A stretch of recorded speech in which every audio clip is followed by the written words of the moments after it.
تبارک و تعالیٰ اس سے پوچھتے ہیں کہ تم نے کتنی محبت کی. محبت تو کیا کرنا تھا کہ زندگی گزارنا تھا, کچھ کما کر لاتا تھا تو کبھی کبھی نہیں کمایا جاتا تو ان کے اوپر غصہ ہو جاتا تھا.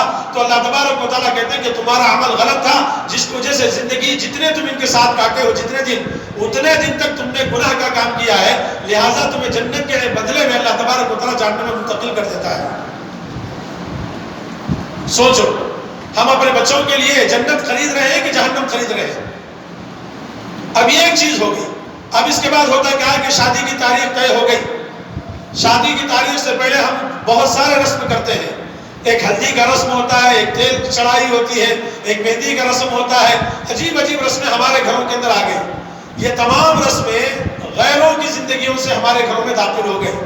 کہیں بھی آپ شریعت کے اندر آپ مجھے یہ نہیں بتا سکتے کہ مہندی کا رسم کرنا ہے, ہلدی کی رسم کرنا ہے, تیل کا چڑھاؤ کرنا ہے, یا جتنے بھی رسم ہمارے گھروں کے اندر آج داخل ہیں یہ سب شریعت کے خلاف ہے. ہم نے اپنی بچی کی بنیاد شریعت کے خلاف رکھی, ہم نے اپنے بچی کا نکاح شریعت کے خلاف کر دیا. اب وہ جو رسم ہوتی ہے رات کی رسم, سانچے کی جو رسم ہوتی ہے, وہ رسم کے اندر بھی پھر دیکھو کہ 50 آدمی آئیں گے, 60 آدمی آئیں گے, ان سب کے لیے کھانے کا انتظام. کب آ رہے ہیں کھانا کھانے کے لیے؟ رات میں 1 بجے آ رہے. لڑکی والے بیچارے انتظار کر کر کے بھوک مر گئی ان کی, بیٹھے ہوئے ہیں کہ اب آ رہے ہیں, اب آ رہے ہیں, اب آ رہے ہیں. اب وہ آئے, ان کے لیے کھانے کا انتظام, پھر اس کے بعد وہ رسم ہوگی. اس کے بعد ہمارے ماشاءاللہ لڑکی والے جائیں گے فجر کے بعد, یعنی فجر کی اذان سے پہلے اپنے آٹو کے ذریعے سے, اپنی گاڑی کے ذریعے سے اس گھر کو جائیں گے. جتنے لوگ جائیں گے, اگر وہ گھر مسجد کے بازو ہے یا مسجد محلے کے اندر ہے, جتنے لوگ مرد بھی جائیں گے تو سب کرسیوں پہ اونگتے رہیں گے. اذان کی آواز کانوں میں پڑی تو کوئی اٹھ کر نماز کو نہیں جائے گا. عورتیں تو پڑھتی نہیں ماشاءاللہ ہماری, کیونکہ اس رسم کے اندر مصروف ہوتی ہے کام و کاج کے اندر, لیکن ہمارے مرد بھی اس کا مزہ لیتے ہیں. کیسا مزہ لیتے ہیں؟ اب انگلی پکڑنے کے لیے دولہے کی بہن آئی یا انگلی پکڑنے کے لیے دلہن کی بہن آ گئی سالی بن کر, تو اب اس کا مذاق اڑا رہے ہیں. تم نے یہ انگلی اس طریقے سے پکڑی. اب کوئی دیتا ہے کہ 5 روپے, 500 روپے, 1000 روپے, 2000 روپے تک اب چلتی رہتی ہے رسم. یہ کہاں لکھا ہے؟ حضرت علی رضی اللہ تعالیٰ عنہ, اللہ کے نبی صلی اللہ علیہ وسلم ایک مجلس میں بیٹھے ہوئے تھے. وہاں پر آپ صلی اللہ علیہ وسلم نے صحابہ سے پوچھا کہ بہترین عورت کون سی ہے مجھے بتا دو. اللہ کے نبی صلی اللہ علیہ وسلم نے صحابہ سے پوچھا بہترین عورت کون سی ہے مجھے بتا دو. ہر صحابی اپنے اپنی حیثیت کے مطابق جواب دینے لگے. کہا کہ شوہر کو دیکھ کر خوش ہونے والی بہترین عورت ہے. فرمایا گیا کہ جب شوہر آئے تو اس کے لیے پانی کا انتظام, پانی کا گلاس لے کر کھڑے ہو جائے, اور جب شوہر کھانے کے ساتھ بیٹھ جائے تو اس کے لیے کھانے کا انتظام کر دے. ہر صحابی اپنے اپنی مرضی کے مطابق ایک سوال کا جواب دینے لگے. حضرت علی رضی اللہ تعالیٰ عنہ کوئی کام یاد آ گیا, فوراً دوڑتے دوڑتے اپنے گھر گئے اور حضرت فاطمہ رضی اللہ تعالیٰ عنہ سے پوچھا کہ مجلس کے اندر یہ بات چل رہی ہے, آپ صلی اللہ علیہ وسلم پوچھ رہے ہیں کہ بہترین عورت کون ہے, اگر اس کا جواب تمہارے پاس ہے تو مجھے بتا دو, میں جا کر وہاں پر کہہ دوں گا. حضرت فاطمہ رضی اللہ تعالیٰ عنہ نے اس وقت بیان فرمایا بہترین عورت وہ ہے جو کبھی اپنی آنکھوں سے نامحرم مرد کو نہ دیکھے اور نہ کوئی نامحرم مرد اس عورت کو دیکھے. اب انہوں نے یہ سوال سن لیا اور دوڑتے دوڑتے مجلس میں پہنچ گئے, اور پہنچتے ہوئے فرمایا اللہ کے نبی صلی اللہ علیہ وسلم میں اس کا جواب دیتا ہوں. وہ جواب آپ کی لاڈلی بیٹی حضرت فاطمہ رضی اللہ تعالیٰ عنہ نے دیا ہے. تو آپ صلی اللہ علیہ وسلم صحابہ کو خاموش کیے کہ سنو بھائی کیا جواب ہے. فرمایا گیا کہ بہترین عورت وہ ہے جو کبھی غیر محرم مرد کو نظر سے نہ دیکھے اور نہ کوئی غیر محرم مرد کی نظر اس کے اوپر نہ پڑے. یہ بہترین عورت ہے. اب ہم اپنی بچی کی شادی کر رہے ہیں, دلہے والے جب آتے ہیں تو ہماری بچی کو کتنے لوگ دیکھتے ہیں, کتنے لوگ دیکھتے ہیں. اس کے اندر سب ہوتے ہیں جن سے رشتہ حرام ہوتا ہے, وہ سب بھی کھڑے ہو کر دیکھنے لگتے ہیں. اور تو اتنا کہ اللہ کی پناہ بول نہیں سکتا کہ شادی بیاہ کے موقع کے اوپر سب سے زیادہ اگر کوئی لطف اندوز ہوتا ہے تو وہ ویڈیو والا ہوتا ہے, ویڈیوگرافی کرنے والا. وہ پوچھو کہ دلہن کے ہر طریقے کے پوز لیتا ہے. وہ کہتا ہے کہ ہاتھ اس طریقے سے رکھو, اگر اس کو صحیح رکھنے نہیں آیا تو یہ آتا ہے اور اس کا ہاتھ پکڑتا ہے اور کہتا ہے کہ اس طریقے سے آپ ہاتھ کو موڑیے اور اپنی ٹھوٹی اس کے اوپر رکھیے. ہر طریقے سے وہ جتنا ہو سکتا ہے وہ پورے پوز استعمال کرتا ہے. جبکہ حدیث کے اندر فرمایا گیا کہ نامحرم مرد کی نظر اس عورت کے اوپر نہیں پڑنا چاہیے. جو کام غلط ہے اور حرام ہے وہ کام ہم اپنی شادی بیاہ کے اوپر کرتے ہیں اور کہتے ہیں کہ کیا کریں, مجبور ہیں کہ دولہے والے رکھے ہیں تو ہم اس پر کوئی جواب نہیں دے سکتے. یہ طریقہ ہمارا ہے. اور پھر ہم کیا کہتے ہیں کہ ولی مالہا ولی حسبہا ولی نسبہا ولی دینہا کی بات آتی ہے تو کہتے ہیں کہ یہ تو سب پرانی باتیں ہو گئی. دین کی بات آئی تو کہتے ہیں کہ پرانی باتیں اس کو بازو ہٹا دو، اس وجہ سے کہ دولہے والے ناراض ہو رہے ہیں، دولہے کے والد ناراض ہیں، دولہے کی ماں ناراض ہو رہی، دولہے کی بہن ناراض ہو رہی. سب کی ناراضیوں کو دنیا کے اندر تم برداشت کر سکو گے، قیامت کے دن اگر ان سب کی ناراضگی کو تم برداشت کرنے کی طاقت تمہارے اندر ہے تو تم یوں سمجھ لو کہ اپنے لیے جہنم کو تیار کر رہے ہو، اپنے لیے جہنم کو تیار کر رہے ہو. اب اس کے بعد دیکھیے کیا ہوتا ہے. نکاح ہو گیا، نکاح کی فہرست آ گئی. نکاح ہونے کے بعد کھانے کی بات چلتی ہے. پہلے سے پوچھتے ہیں کہ کتنے لوگ آپ کے پاس سے آئیں گے، تو کہتے ہیں کہ 200 آدمی ہمارے ہوں گے. ایک لڑکے سے شادی ہو رہی ہے ایک لڑکی کی، کھانے کے لیے کتنے لوگ آ رہے ہیں ان کی طرف سے؟ 200 آدمی آ رہے ہیں. آپ بولیں گے کھانا کھلانا جائز نہیں ہے کیا؟ کھانا کھلانا بالکل جائز نہیں، بالکل جائز نہیں. اس موجودہ دور کے اندر موجودہ معاشرے کے فتوے کے اعتبار سے بالکل جائز نہیں، بالکل جائز نہیں. اس وجہ سے کہ تم نے وہ مرتب غذا اور کھانے کا جو خرچ ہے کم سے کم اگر سوچا جائے تو 2 لاکھ کم سے کم کی قیمت، 2 لاکھ. اس سے زیادہ کا تو پوچھو نہیں. اب جو لوگ کرتے ہیں ان کو معلوم ہے، مجھے تو معلوم نہیں ہے، لیکن کم سے کم ایک 2 لاکھ کی قیمت میں بتا رہا ہوں. تو ایک 200 ان کے آدمی، 200 ان کے آدمی اور 100 آدمی محلے کے ادھر ادھر کے اگر دیتے 500 آدمی کی دعوت میں کم سے کم آسانی سے 3 لاکھ کا تو خرچ ہوگا. ہوگا نہیں ہوگا بھائی؟ ہوگا نا. 5 لاکھ روپے یا 3 لاکھ روپے آپ خرچ کریں گے. اس 3 لاکھ کا کھانا آپ نے کھلا دیا، ان سب کو کھلا دیا. تو آپ ٹھنڈے دل سے اپنے دل پر ہاتھ رکھ کر یہ سوچئے کہ 500 آدمی کھانے کے بعد اس میں سے 50 آدمی تو آپ کی لڑکی کے لیے دعا دیے ہوں گے. ٹھنڈے دل سے سوچیں. اس میں کوئی عیب کی بات نہیں ہے. سب اپنے ہی بیٹھے ہوئے ہیں، سب شادی کرنے والے ہیں، بیٹیوں کی شادی کر چکے ہیں، نواسیوں کی شادی کر چکے ہیں، پوتریوں کی شادی کر چکے ہیں، سب شادی کر چکے ہیں. ٹھنڈے دل سے دل پر ہاتھ رکھ کر سوچئے کہ 500 آدمی میں سے 50 آدمی تو دعا دیے ہوں گے کہ اس بچی کی زندگی کو اللہ تاحیات خوشحال زندگی گزارنے کی توفیق دے. نہیں دی. مجھے تو پکا یقین ہے نہیں دی. کون دیے ہوں گے دعا؟ لڑکی کے والد دعا دیے ہوں گے، لڑکی کے بھائیاں دعا دیے ہوں گے، یا لڑکی کی ماں دل سے روتے ہوئے آنسو ٹپکاتے ہوئے دعا دی ہوگی، اے اللہ میری زندگی جس طریقے سے خوشحال گزر رہی ہے، میں اپنے شوہر کے ساتھ خوشحال زندگی اب تک گزار رہی ہوں اور آئندہ بھی گزاروں گی، اے اللہ میری اولاد کے لیے بھی ایسے ہی جوڑے کو نصیب کر دے. ماں نے دعائیں مانگی ہوگی. یقین ماں مانتی ہے دعا، والد مانتے ہیں دعائیں. لیکن اتنے لوگ جو 500 آدمی آئے اس میں سے کیا اس میں سے 50 آدمی دعا دیے ہوں گے؟ نہیں جی. اب اندازہ لگاؤ کہ ہم نے نکاح کی بنیاد کہاں سے شروع کی؟ جھوٹ پر رکھی اور آخر تک ہماری نکاح کی بنیاد جھوٹ پر چلتی رہی. نکاح ہو گیا اور ہماری لڑکی کی بدائی ہو رہی ہے. مثال کے طور پر کہ اگر آج 5 تاریخ ہے، 5 کو نکاح ہے، ہماری بچی گھر جا رہی ہے 6 تاریخ کے لیے. آپ یہی دیکھیے ہندوؤں کی دعوتوں کے اندر اگر ان کا ٹائم ہے کہ 10:30 بجے نکاح ہونا ہے ان کے پاس، جو بھی ان کی رسم و رواج ہے 10:30 سے 35 نہیں ہوتے ہیں، 10:30 سے پہلے اس کام کو مکمل کر دیتے ہیں. جتنے رسم و رواج ہے سب ختم کر دیتے ہیں. وہ لوگ کہتے ہیں کہ اگر یہ ٹائم ٹل جائے، مہورت نکل جائے تو پھر وہ زندگی کے اندر اپشگن شروع ہو جاتا ہے. ان کے اندر عجیب سوالات پیدا ہو جاتے ہیں، لہٰذا وہ ٹائم پر کرتے ہیں. اسی طریقے سے عیسائیوں کے اندر آپ چلے جائیں، عیسائی اپنی لڑکیوں کی اور لڑکوں کی شادی کرتے ہیں 1 گھنٹہ پہلے اپنے چرچ میں جا کر بیٹھ جاتے ہیں دلہا دلہن، اور جب تک کہ وہ پادری نہیں آتے ہیں، جب تک کہ وہ پڑھنے والا نہیں آتا ہے، نکاح پڑھانے والا نہیں آتا ہے، اس وقت تک اس کے انتظار میں بیٹھتے ہیں. ہمارے پاس کیا ہوتا ہے؟ دلہا آتا ہے 10:30 بجے جبکہ عشاء کے بعد نکاح ہے، اور دلہن ہماری ماشاءاللہ بیوٹی پارلر سے 12 بجے آتی ہے. یہ ہمارے معاشرے کا حال ہے. اب اس معاشرے کے ساتھ ساتھ کیا حالات ہوتے ہیں؟ ابھی آپ نے دیکھا کہ دنیا کی ایک نئی ابھی حال میں تازہ خبر کہ عائشہ نامی لڑکی نے اپنی زندگی سے بیزارگی کا اظہار کرتے ہوئے خودکشی کر لی. کس کی وجہ سے خودکشی کر لی؟ نہیں معلوم. بولو بھائی، زور سے بولو، کہیں بڑھا رہا. جہیز کے لیے خودکشی کر. اخبار میں لکھا کہ 2018 میں اس کی شادی ہوئی اور 2021 میں اس کی زندگی ختم ہو گئی. اب جہیز کے بارے میں لوگ کہتے ہیں کہ حضرت فاطمہ کو آپ صلی اللہ علیہ وسلم نے جہیز دیا تھا.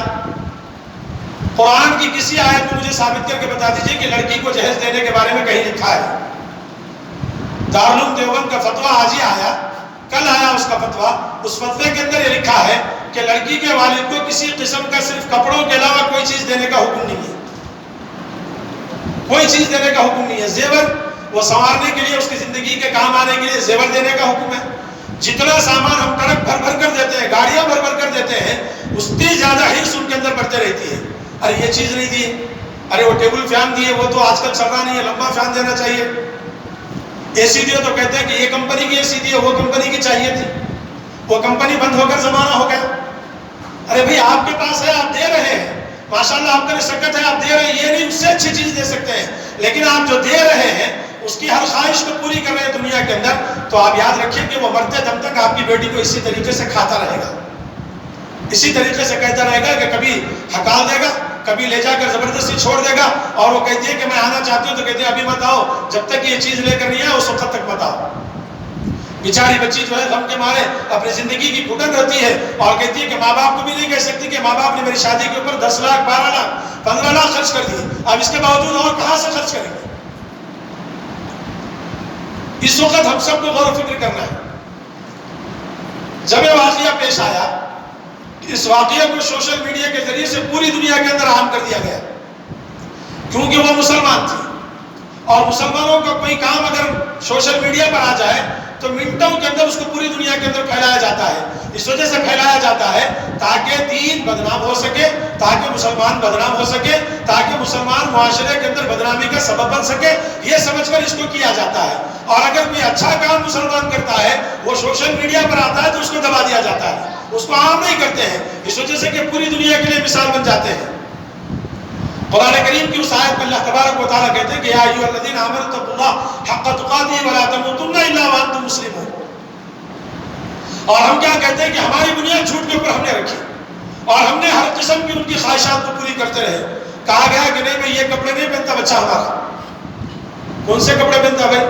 کہتے ہیں کہ جو برانڈ کمپنی کا ہوگا اور بہترین چیز ہونی چاہیے، وہ بھی اپنی پسند کا۔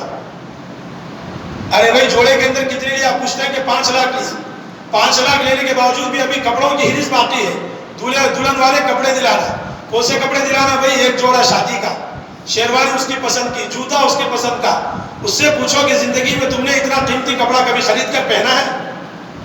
پوچھو کبھی؟ یہ ہمارے معاشرے کا حال ہے۔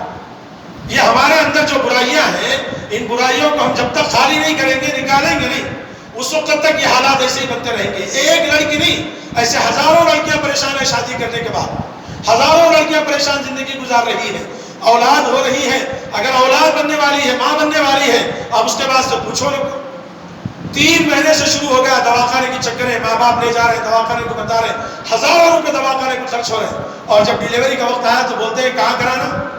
فرنانڈس ہاسپٹل میں کرانا۔ کتنے میں ہو رہی تھی ڈیلیوری؟ 1.5 لاکھ روپے۔ اس سے پوچھو کہ تمہاری ماں نے تم کو کہاں جنم دیا؟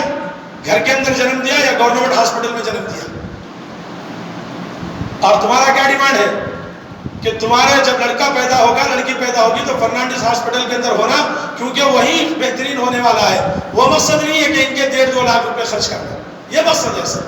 انسانیت نہیں ہے، یہاں حیوانیت چھا جا رہی ہے، یہاں لوگ کہہ رہے ہیں کہ جتنی تکلیف دیا جا سکے اتنی تکلیف ان کو دینا چاہیے۔ اللہ کی قسم جب یہ برائیاں ہمارے معاشرے کے اندر باقی رہیں گی تو آپ یہ جانیے کہ ہماری لڑکیاں کبھی زندگی کے اندر خوش نہیں رہ سکیں گی، کبھی خوش نہیں رہ سکیں گی۔ یہ ہمارے معاشرے کا حال ہے۔ اب جب اس کے بعد ہو گیا، اب آگے چل کر دیکھیے کیا ہوتا ہے۔ اور جب وہ چھلا چھٹی کی بات آتی ہے تو کہتے ہیں کہ سونے کی انگوٹھی چاہیے، سونے کی چین چاہیے۔ کون لانا بھائی؟ نانا لے کر آنا۔ نانا بیچارہ 1.5 لاکھ روپے ڈیلیوری میں خرچ کر دیا، اس سے پہلے 1 لاکھ روپے دواخانے میں بتانے میں خرچ ہو گئے، 2.5 لاکھ روپے خرچ ہو گئے۔ اس کے بعد کہتے ہیں کہ بچے کے لیے الماری بھی دینا، بچے کے لیے جھولے کا انتظام کرنا۔ پھر تم کیا کام کے؟ کیوں پیدا کرے؟ تمہارے اندر طاقت نہیں ہے، تمہارے اندر مردانگی نہیں ہے، تم اپنے خرچے کے اوپر یہ سب کام نہیں کر سکتے۔ تم جیسا کرو گے تمہارے ساتھ اللہ تبارک و تعالیٰ اس سے بدنما داغ دے گا، اس سے خطرناک چیز تمہارے ساتھ کرائی جائے گی۔ اور لوگ کہتے ہیں کہ نہیں شریعت کے اندر نہیں ہے، تو کیا ہوتا ہے؟ ہم شریعت کو نہیں مانتے۔ آسانی سے لوگ کہہ رہے ہیں ارے شریعت میں نہیں ہے تو شریعت کو کون مان رہا بھائی؟ شریعت کے خلاف ہی تو ہم نے شادی کی، شریعت کے خلاف ہی تو ہم نے کھانا کھلایا، شریعت کے خلاف ہی تو ہم نے ویڈیوگرافی والے کو بھیجا، شریعت کے خلاف ہی تو ہم نے وہ سب رسم و رواج کیے جو دھیڑوں کے زمانے کے اندر، جو برہمنوں کے گھرانوں کے اندر تھے، وہ سب ہم نے مسلمانوں کے گھرانوں کے اندر لا کر دیا، اور کہنے لگے کہ سب چیز شریعت کے خلاف کر دیا، تو یہ بھی ایک شریعت کے خلاف کر دو، کیا ہونے والا ہے؟ مرنے سے پہلے توبہ کریں گے، اللہ معاف کرنے والا ہے. مرنے سے پہلے توبہ کریں گے، اللہ معاف کرے گا ضرور. یہ ہمارا ذہن اور فکر ہے. لیکن اس واقعے سے آپ سبق یاد رکھیے اور عبرت حاصل کرنا چاہیے ہم سب کو. جتنے نوجوان بچے یہاں پر بیٹھے ہوئے ہیں جن کی شادی نہیں ہوئی ہے یا شادی کرنے والے ہیں، وہ ایک لڑکا بھی اپنے سوشل میڈیا کے اوپر یہ پیغام نہیں دیا کہ ہم انشاءاللہ بغیر جہیز کے شادی کریں گے اور ایک جوڑا کپڑے کے اوپر ہم اپنی دلہن کو لے کر آئیں گے. کسی مسلمان کی طرف سے یہ اعلان نہیں ہوا. لوگ کہنے لگے اگر بغیر کپڑوں کے ایک جوڑے کپڑے کے اوپر شادی کریں گے تو لوگ مذاق اڑائیں گے، ایسا کہنے لگے. بغیر کھانا کھائے ہوئے اگر دلہن کو لا لیں گے تو لوگ مذاق اڑائیں گے. ایسی کیسی شادی کرا رکھے، جنازے کو لگے سر کے دلہن کو لے کے آیا کیا؟ ایسی باتیں ہیں. شریعت کے اندر علماء نے اپنی کتابوں کے اندر لکھا ہے لڑکی والوں کو اتنی بھی تکلیف مت دو کہ ایک گلاس پانی بھی ان کے گھر سے پیو. پانی بھی تم اپنے ساتھ لے کر جاؤ، اپنے اخلاق پیش کرو اور کہو کہ ہم تمہاری لڑکی کو لے کر جا رہے ہیں، تمہیں کسی قسم کی ضرورت ہو تو ہم سے مطالبہ کرو، ہر خواہش ہم تمہاری پوری کرنے کے لیے تیار ہیں. یہ علماء نے لکھا ہے اور کہا ہے کہ خوشی خوشی بچی کو لینے کے لیے 5 لوگ جائیں اور دلہے کے ماں اور ان کے والد اور ان کی بہن اور ان کا بھائی ساتھ جائے اور جا کر دلہن کو خوشی خوشی دن کے اوقات میں لے کر جائے. ہم تو حکومت کو یہ مطالبہ کر رہے ہیں، جیسے لاک ڈاؤن کے اندر شادیاں ہوئی 50 آدمی 100 آدمی کی، کہ اللہ تبارک و تعالیٰ سے دعا بھی کر رہے ہیں اللہ تبارک و تعالیٰ مسلمانوں کی شادیاں لاک ڈاؤن کے اندر ہو یا دن کے اوقات ہو، حکومت قانون پاس کر دے 100 آدمی سے زیادہ کسی کی شادی نہیں ہونی چاہیے. ہم تو یہ دعا کر رہے ہیں اللہ تبارک و تعالیٰ سے. ابھی 3-4 دن پہلے ایک شادی میں گیا میں ہمارے گاؤں کے اندر گاؤں وہ بھی ایسا کہ 8 بجے لوگ سو جاتے ہیں. وہاں سانچک کی رسم 1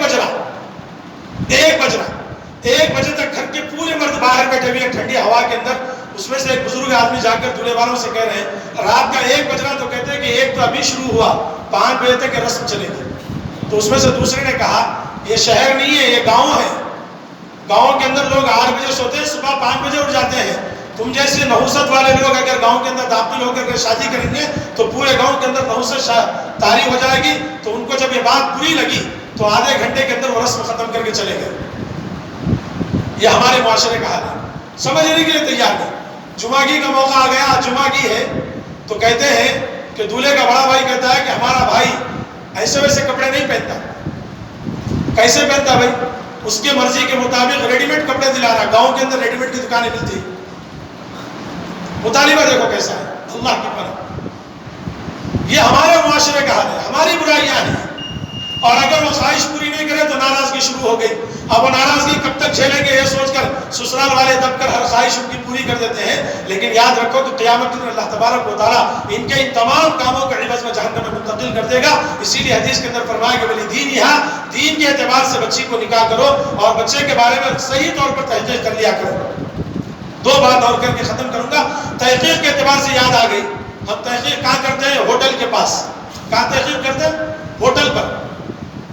پان ڈبے کے اوپر تحقیق کرتے ہیں یا کسی چوراستے کے اوپر تحقیق کرتے ہیں. وہ بھی ڈرتے ڈرتے فوٹو بتاتے ہیں. کہیں معلوم نہیں ہونا بھائی لڑکے والوں کو کہ تحقیق کرنے کے لیے آئے، چوری کر رہے ہیں. 20 سال آپ اپنی بچی کو پیدا کرنے کے بعد اس کی تعلیم، اس کی تربیت، اس کا کھانا پینا، اس کی خوبصورتی، ہر چیز کو آپ نے پردے میں رکھ کر اس کو بنا کر سنوار کر رکھا اور اس کو آپ ایسے آدمی کو دے رہے ہیں جس کی تحقیق بھی آپ ڈر ڈر کر رہے ہیں. پان ڈبے والے سے پوچھ رہے ہیں کہ اس کو پہچانتے ہو؟ پہچان تو ماشاء اللہ دن میں کم سے کم 200 روپے کو گٹکے کھاتا ہے. آسانی سے کہہ رہے ہیں. پان ڈبے والے کو گراہک چاہیے. ہوٹل والے سے پوچھتے ہیں کہ کیا بھائی اس بچے کو جانتے ہیں کہ ہاں دن میں 50 مرتبہ ہوٹل میں آتا ہے، وہ بھی آدھی پیالی چائے کبھی اس دوست کے ساتھ کبھی اس دوست کے ساتھ آتا ہے اور ماشاءاللہ 50 مرتبہ آتا ہے. کبھی مسجد کے بارے میں جا کر پوچھو تو کہتے ہیں مسجد میں فوٹو بتا دیا تو مسجد کے مؤذن صاحب کہنے لگے کہ بھائی ہم تو نہیں جانتے اس بچے کو، عید کے موقع پہ کبھی دیکھے تو دیکھے ہوں گے لیکن مجھے واقفیت نہیں ہے. ختم ہو گیا، تحقیق ہو گئی. یہ ہمارے معاشرے کا ہے.